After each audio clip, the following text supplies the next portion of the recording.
আসসালামু আলাইকুম। সবাই কেমন আছেন? আশা করি আল্লাহর অশেষ রহমতে ভালো আছেন। আমি আলহামদুলিল্লাহ ভালো আছি। আজকে চলে এলাম জুম্মার নামাজ আদায় করে, আজকে পবিত্র জুম্মাবারা দিন কবরস্থানে চলে এলাম। কারণ এখানে আসলে অনেকটাই ভালো লাগে এবং আমার মার কবর এখানে। আমি মাঝে মধ্যে আসি, ম্যাক্সিমাম সময় এখানে আসলে অন্তরে একটু শান্তি পাই। মার কবরটা সামনে দাঁড়িয়ে দোয়া করি। আর বন্ধুরা, এটাই জীবনের শেষ ঠিকানা। এখানে আমাদেরকে সবাইকে যেতে হবে যারা মুসলমান।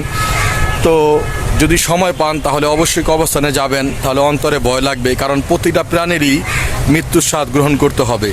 তাই মৃত্যুর কথা অন্তত দিনে একবার হলেও আমরা সবাই স্মরণ করি, তাহলে আমরা গুনাহ থেকে দূরে থাকতে পারবো। আর ভিডিওটা যারা দেখছেন দেশ এবং দেশের বাহির থেকে, সবার কাছে একটি অনুরোধ, ভিডিওটা দেখার সময় অবশ্যই একটি লাইক দিয়ে দেখা শুরু করবেন। কারণ আপনাদের একটি লাইক, একটি কমেন্ট আল্লাহ চাইতো আমাকে অনেক দূরে এগিয়ে নিয়ে যেতে সাহায্য করবে। তো আর কথা বাড়াবো না, ইনশাল্লাহ শুরু করি। সবাই পাশেই থাকবেন, আশা করি ভালো লাগবে। খাবার দিয়ে গেছে কোথা থেকে? খাবার আপনাদের দিয়ে গেছে না জুম্মাবার দিন উপলক্ষে? না একটু আগে দিয়ে গেল। যাক, আলহামদুলিল্লাহ। বন্ধুরা, শুরুতেই আমি জুরাইন কবরস্থান 4 নাম্বার গেট দিয়ে প্রবেশ করলাম, আমার বাসা থেকে একটু দূরে। আর গেট দিয়ে প্রবেশ করতেই দেখতে পেলাম প্রচুর পরিমাণে আজকে ভিড়। যেহেতু শুক্রবার বন্ধের দিন, জুম্মার নামাজ আদায় করে অনেকে এসেছে, যারা আত্মীয় স্বজনের কবরস্থানের পাশে দাঁড়িয়ে দোয়া করতেছে। আর একটি হাদিস শুনেছি আমি, একটি হাদিস আছে, যদি কোনো সন্তান তার বাবা মার সামনে, কবরের সামনে যে দোয়া করে, তাহলে আল্লাহ তাআলা তার রুহটা ফিরিয়ে দেয়। উনি তখন বুঝতে পারে কে আসছে, সন্তান অথবা নিকটতম কোনো আত্মীয় স্বজন। তো আমরা চেষ্টা করব বেশি বেশি যাতে আমরা কবরস্থানে এসে দোয়া করতে পারি। আজ যারা কবরস্থান দূরে, তাহলে তারা নামাজ পড়ে মসজিদে বসে অথবা অন্য কোথাও নামাজ পড়ে ঘরে, ওখান থেকে দোয়া করলেও হবে। তবে কবরস্থানে দোয়া করলে আত্মীয় স্বজনের রুহ আল্লাহ তাআলা কবরে ফিরিয়ে দেয়, তখন বুঝতে পারে কে আসছে।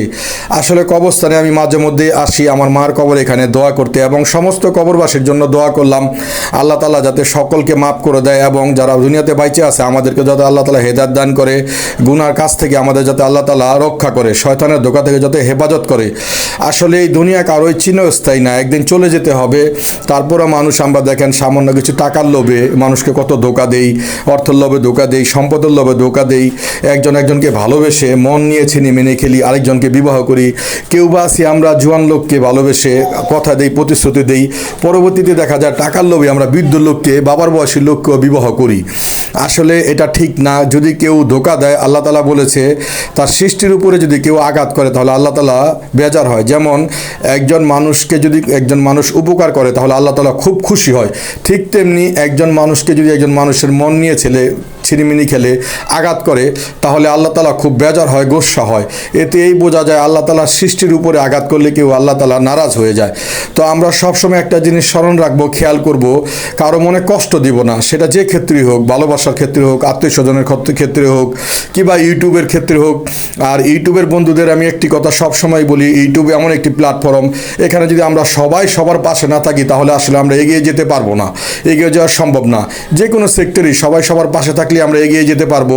আর বন্ধুরা, পুরো কবরস্থান দিয়ে আপনাকে দেখাচ্ছি 4 নাম্বার গেটের সাইডে। এটা দেখেন খুবই নিরিবিলি পরিবেশ, এদিক দিয়ে বরট করতেছে, কাজ চলতেছে এবং বৃষ্টি হচ্ছে। আর বৃষ্টি কিন্তু আল্লাহ তাআলার অশেষ রহমত। আল্লাহ যখন খুশি হয় তখন বৃষ্টি বর্ষণ করে। আমরা আল্লাহর কাছে বৃষ্টি চাইবো, যেই বৃষ্টি আমাদের জন্য মঙ্গলজনক। আমি দোয়া করছিলাম এই বৃষ্টি যখন হচ্ছিল, আল্লাহর কাছে মনের সুখ দুঃখ আল্লাহর কাছে তুলে ধরলাম। আর মনে কষ্ট ছিল, যার কারণে কষ্ট পেয়েছি, তার বিচার চাইলাম এবং তাকেও চাইলাম, কারণ ভালোবাসি তো। ভালোবাসা আসলে কোনো অপরাধ না, কিন্তু অনেক মানুষ আছে ভালোবাসার মূল্য বোঝে না। আর একটি কথা আমাদের সবসময় মনে রাখতে হবে, আমরা নামাজ পড়ি নাই, রোজা রাখি নাই, আল্লাহ চাইতো আমাদের মাফ করে দেবে ইনশাল্লাহ। কিন্তু আমরা যদি কারো বান্দার মনে কষ্ট দিয়ে থাকি, বান্দার হক নষ্ট করে থাকি, তাহলে কিন্তু বান্দার হক কিন্তু আল্লাহ তাআলা বান্দাকে দিয়েই পূরণ করাবে। কুরআনে কারিমের মধ্যে আল্লাহ তাআলা কিন্তু ওয়াদাবদ্ধ করেছে যে বান্দার হক বান্দাকে দিয়ে সে আদায় করাবে। অতএব বান্দার হক কেউ নষ্ট করবেন না। আর বিশেষ করে যারা এতিম, তাদের হক তো নষ্ট করবেনই না, কারণ আল্লাহ রসুল বলেছে যে তোমরা এতিমের হক নষ্ট করো না। কারণ আমিও ছোটোবেলায় এতিম ছিলাম।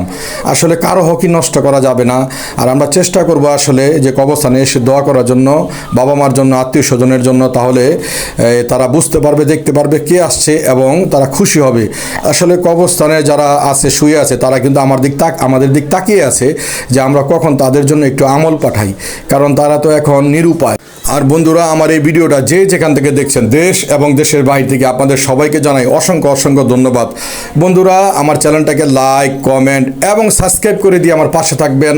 দেখা হবে নেক্সট ভিডিওতে ইনশাল্লাহ।